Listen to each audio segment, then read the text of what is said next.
Welcome to The Explainer. Today we're prying open a biological black box. We're going to explore the profound, really intense, physiological changes that happen inside the human body during a prolonged water fast. Specifically, we're zeroing in on that critical window between 40 and 120 hours. We're going to look at exactly how your cells adapt, regenerate, and just completely shift their metabolic engine. So, let's dive right in. It's a pretty striking question, right? What actually happens to your cells when you just stop eating for 120 hours? When you remove all incoming fuel for 5 straight days, which, let's be honest, is completely alien to most of us living in a modern world where we're eating every few hours, your body doesn't just shut down. It switches gears in a way that is literally an evolutionary marvel. We're about to map out the exact timeline of this incredible metabolic switch, setting the stakes for what your body goes through to survive, and ultimately, to rebuild itself. Section 1. The Fasting Metabolic Switch. Okay, before we reach that profound cellular regeneration that happens later in a fast, we really need to understand the initial biological stressor. Fasting basically forces your body to abandon its easy, go-to primary fuel source and hunt for an alternative. This timeline right here is our roadmap. On day 1, you hit the glycogen dump. Your body is simply emptying the tank of stored carbs, while your hunger hormone, ghrelin, is spiking in waves. Day 2 brings the infamous keto flu, a really rough transition period full of brain fog and fatigue. But as we cross into day 3, we hit autophagy, followed by deep ketosis on day 4, and finally a full cellular reset by day 5. This is exactly where the profound physiological adaptations really take hold. Now, clinical data dispels a huge fasting myth here. It shows that during a 5-day fast, up to 60% of early weight loss is registered as lean mass. I know, that sounds terrifying, like your body is literally eating its own muscle. But let's contrast that with reality. You aren't burning true skeletal muscle tissue.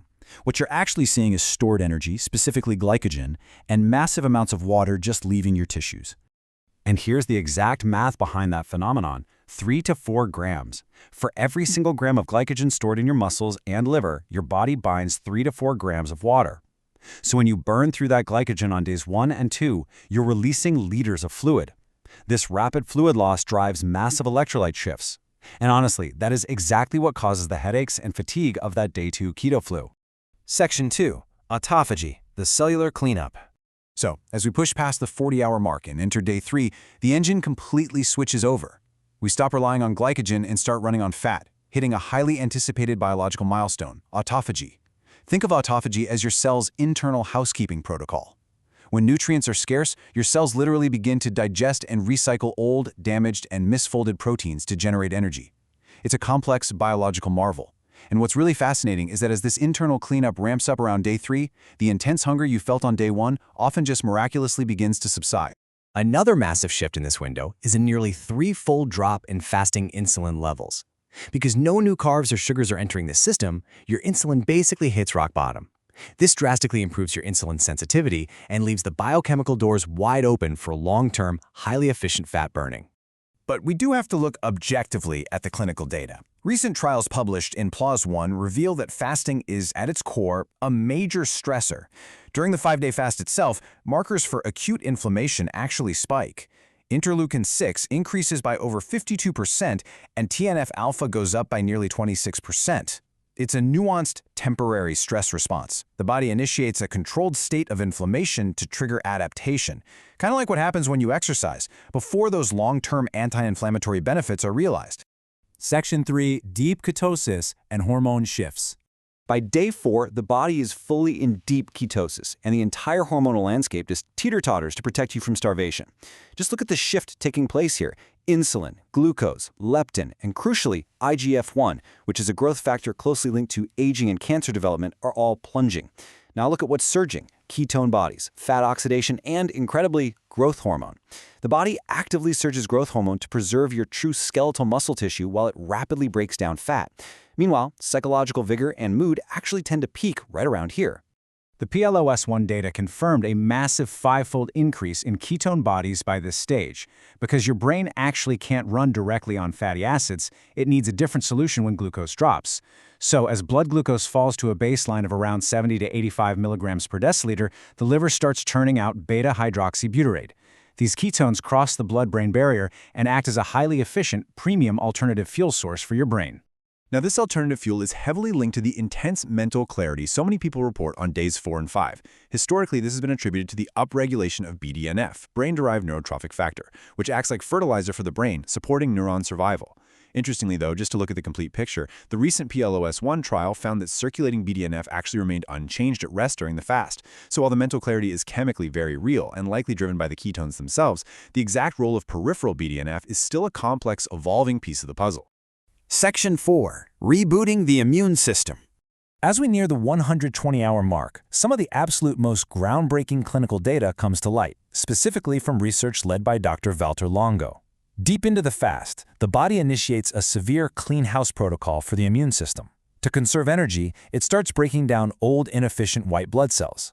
It is essentially clearing out the damaged, senescent cells to pave the entire way for deep immune rejuvenation. So the absolutely crucial point here is how this works on a molecular level. Prolonged fasting forces a severe drop in circulating IGF-1. This drop directly decreases the activity of an enzyme called pKa. You can think of dropping pKa like flipping an emergency reset switch in your bone marrow. When pKa signaling drops, it acts as an alarm bell to the hematopoietic stem cells, the master blood cells residing in your marrow. It signals them to begin self-renewal. When you finally break the fast, these stem cells rapidly rebuild a fresh, new, balanced immune system, effectively reversing age-dependent immunosuppression. Pretty amazing, right? This structural pathway of lowering IGF-1 in pKa is a mechanism that's been evolutionarily conserved from simple yeast cells all the way up to mammals. It profoundly protects cells against stress and has even been shown in clinical trials to buffer human cells against the toxic effects of chemotherapy. Section 5. Crucial safety and refeeding. We now pivot to the final and honestly, arguably the most delicate and dangerous phase of the 120-hour fast, how to safely bring this newly rejuvenated metabolic engine back online.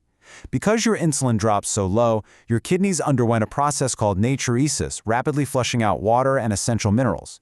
By day 5, you have significant deficits in the big 3 electrolytes. You absolutely must replenish sodium for blood volume, potassium for heart function, and magnesium to prevent severe muscle cramping.